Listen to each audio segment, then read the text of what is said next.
Kaya mo yan sa DZRH, bahagi ito ng ating programa. Banggitin ko lang at mamaya-maya ng konti, makakausap natin ang isa sa mga napaka-importanting industriya, no less than the President ng Philippine Inter-Island Shipping Association, si Ginoong Mark Matthew Parco. Makakausap natin yan dahil syempre, Holy Week next week, maraming sasakay ng mga barko at marami ding apektado dahil sa nagaganap na giyera sa Iran, no? So, after our Happy Health at iba pa, makakausap natin si Mr. Mark Matthew Parco. Partner Cory, yung tips mo for the next 2 weeks. Wow! Ito Go ahead, na, Cory. mga partners, yung ating happy healthy. Siyempre, Lenten season ngayon at papasok Yep. na ang Easter week. Ibig sabihin, maraming gusto yung pag-aayuno. Maraming nagtatanong, ano ba ang tamang pag-aayuno o fasting? Marami kasi sa tingin nila, it's okay na mag-fasting po tayo ng tinapay at tubig. Pero sabi ng mga doktor, hindi daw safe ito kasi pag tinapay at tubig lang ang kakainin at iinumin po natin buong araw, yung unti-unti lang, tataas ang ating blood sugar sa tinapay. Kasi may sugar ang tinapay. Yes, kasi carbohydrate yan. Kung yan ang kinakain nyo. Kaya Correct. sinasabi nila, merong tamang pag-aayuno. Hindi naman sinasabing mali ang bread and water, pero hindi ideal sa larangan ng kalusugan. Okay, malinaw? Okay. Kasi Malinaw. para sa kanila, sakripisyo po yun. Pero pag nagsasakripisyo po tayo, isipin din natin ang ating kalusugan. Huwag naman tayong pahihirapan ng ating katawan. Ito unang-una, kailangan magpakonsulta sa doktor kung meron na kayong maintenance medication. At may plano po kayong may plano po kayo ng fasting sa Holy Week.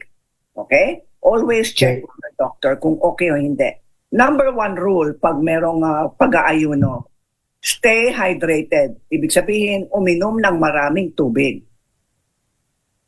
Maliban lang kung meron po kayong mga health challenges tulad ng congestive heart disease, which means limitado ang inyong pag-inom ng tubig. Okay? Pero for normal people without any health challenges, kailangan uminom ng 8 hanggang 10 basong tubig araw-araw. Wow! Hello? Okay.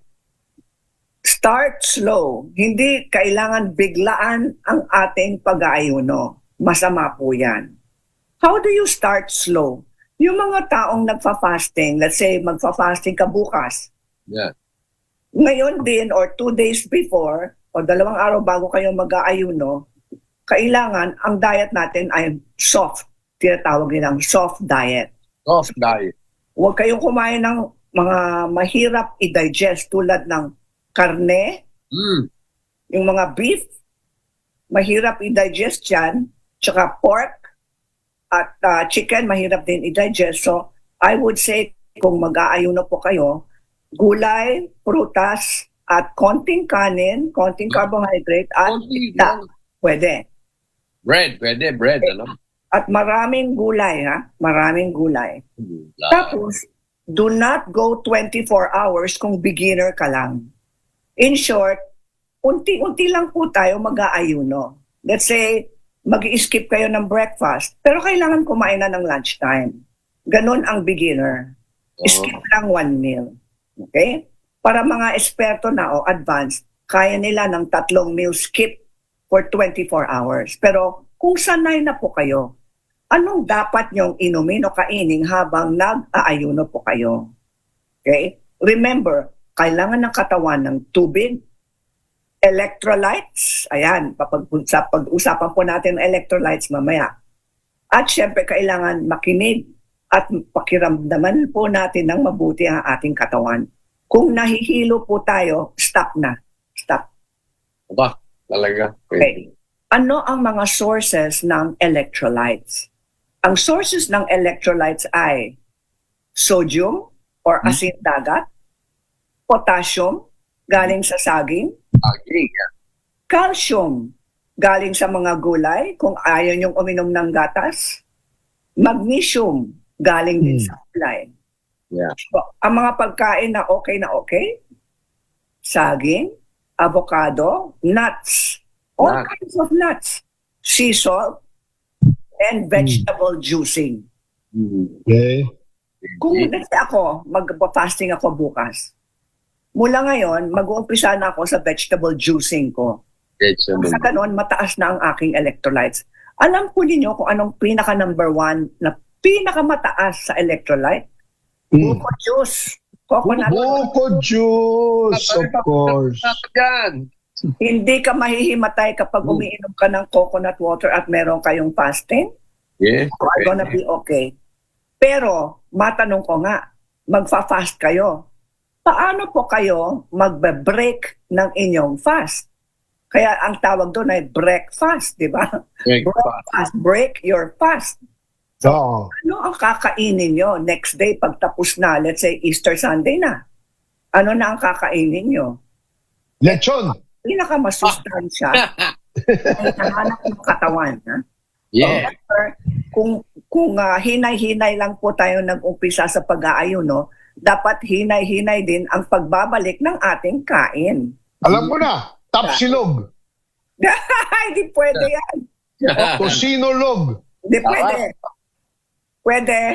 Gulay Banguslog. Ito, coconut ulit. Coconut ulit. Yes. Wala. Yes.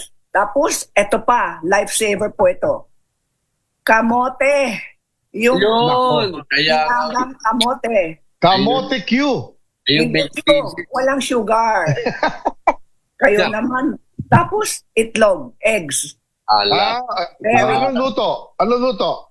Just boiled lang. Paul. Hard-boiled eggs. Oo. Here's Tapos, para sa akin, pinakamainam sa breaking ng ating fast ay pakuluin po natin sa isang kaldero, mga gulay. Boiled. Lagay Boiled din ng veggies. All vegetable soup. Okay. Okay yun. What a magic. Very good. Ng ating fasting, di ba? Ang ganda. Ganda. Tapos ito na, may nagtanong Ito sa na. akin. Pero Miss Cory, kung gutom na ako at nag-aayuno ako, ano ba pwede kong kainin? Skyflakes. Pwedeng kumain ng mga prutas na mataas o gulay at prutas mataas sa fiber at tubig tulad ng singkamas. Singkamas. Apple. Apple, pwede. Apple. Pwedeng apple. Pwedeng apple. Pinya. Pwede ang pinya. Okay. Kasi Alam ko mataas na. ang sugar. Okay, good. Ang ating positive thought for the week Of ay the day. malakas ang pananalig ko. Malakas ang pananalig. Strong. Binabati ko. Ang galing naman ng ating At yan ang happy, healthy at Blessed iba pa Easter. tips. 2 linggo yan ha. Pang 2 linggo yan. Oh, Nakikita sige. nyo sa Facebook account. ano ba? So oras natin 4:34 ng hapon. Magki-quick break lang kami. Nako, makakausap natin si Mr. Parco sa pagbabalik ng programang Kaya Mo Yan. Yeah. Sabay po mga kaibigan. We'll be right back.